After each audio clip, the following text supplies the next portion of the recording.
now.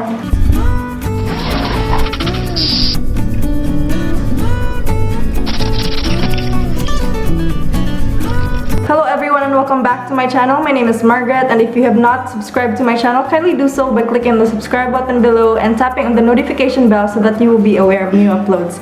Today I have a special treat for you guys, and it's from Spicy Bastards.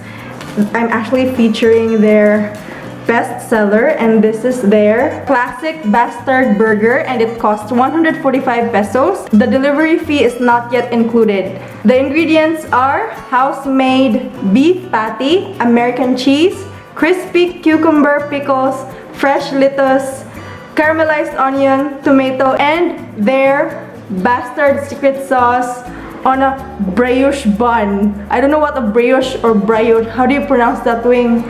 Brioche bun. Oh my gosh.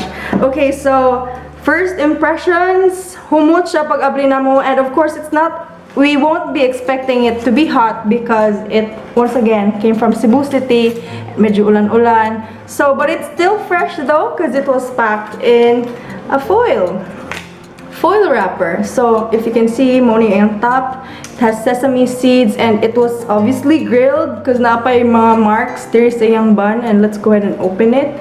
Alright, so here, as they mentioned a while ago, it has caramelized onions. Here you can see the cucumber, the tomato, and the cheese, and the patty, and the lettuce here is below. And of course the bun. So let's go ahead and taste it.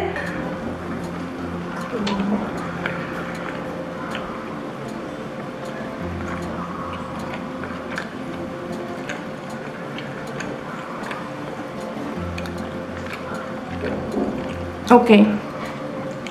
So if you can see, their patty is very thick.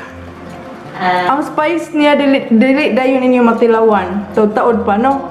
Okay, so we have a common feedback. The spice is not really overpowering. Dili dayon siya nimo ma-feel in the first bite. It takes time for the spice to kick in, and then of course it's very meaty. If you can see, baga kayang patty. That's what I said a while ago. Even just half of the burger is already filling. Mabusog na ka. I like the sauce. The sauce is good. So my sisters also love the sauce because it complements the fattiness of the patty. And according to Maurice, ang color daw sa bun is very inviting. Dili siya luspad. Di press uban burger. And you can really see the grill marks. It is really grilled, guys. So guys, if you want to order this, please chat Spicy Bastards or PM my friend LL if you want to order this. They also have different products, by the way. They also have burgers made of Nashville hot chicken. Okay, so they also sell chicken inasal from Bacolod. So guys, if you want to order from them, please check the description box for their site link. And if you want to show your support to my channel, please don't forget to subscribe. Tap on the notification bell so that you will be aware of new uploads. Leave comments if you have questions, and please don't forget to like this video. Thank you so much for showing your support, lovies. See you again in my next vlog. Bye!